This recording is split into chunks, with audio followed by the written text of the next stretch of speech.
Вкупно 907 хектари државно земјоделско земјиште поделени на 10 блокови се даваат под закуп на новиот оглас за Џомаилија, објавен во службен весник. Како што соопшти министерот за земјоделство, шумарство и водостопанство Љупчо Николовски, 10 блокови се дел од третата географска целина од вкупно 4 со кои порано располагаше комбинатот, а може да се конкурира за над 3 хектари површина.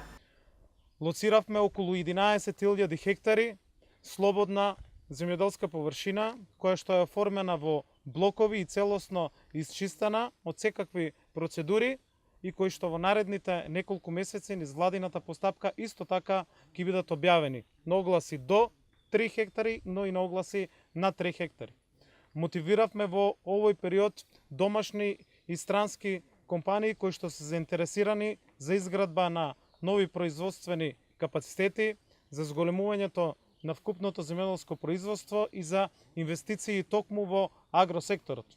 Овие површини може да се користат за различно земјоделско производство, но исто така и за развојот на агротуризмот во Македонија.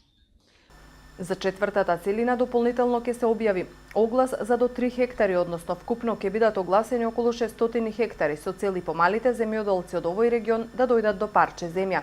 Николовски рече дека Министерството и владата спроведуваат системски политики за максимална искористеност на обработливото земјоделско земјиште и објавување огласи, што како што рече ќе придонесе до зголемување на производството и земјата да дојде во рацете на вистинските земјоделци.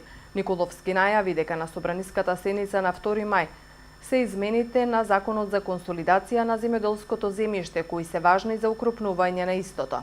Кои што ќе ја овозможат, односно ќе ги олеснат процедурите за окрупнувањето на земјоделското земјиште кое што е раситнето и е неопходно да ги спроведуваме овие постапки. Оваа година отпочнуваме постапки за окрупнување на околу 17.400 парцели на околу 4.500 хектари во Македонија, односно 12 консолидациони подрачја на кои што ќе вршиме окрупнување на земјоделското земјиште. Тоа ќе доведе до зголемување на приносот, тоа ќе не носи кон модерно и развиено земјоделско производство.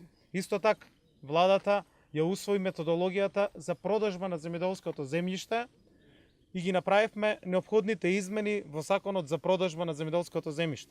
Затоа, во овој месец следи и постапка да објавиме јавен повик преку кој што земјоделското земјиште на кое што има оранжерии ќе може да биде откупено од страна на заинтересираните. Оваа постапка ќе ја водиме внимателно, се со цел да овозможиме изголемено искористување на средствата од ИПАРД фондовите. Намената за која ќе се дава земјоделското земјиште е подигање долгогодишни насади со лозје, овоштарници и хмел, оранжерии, долгогодишни насади со лешник, маслинарници, ливади, рибници, спортско-рекреативни активности и рурален туризам и одгледување на други земјоделски култури.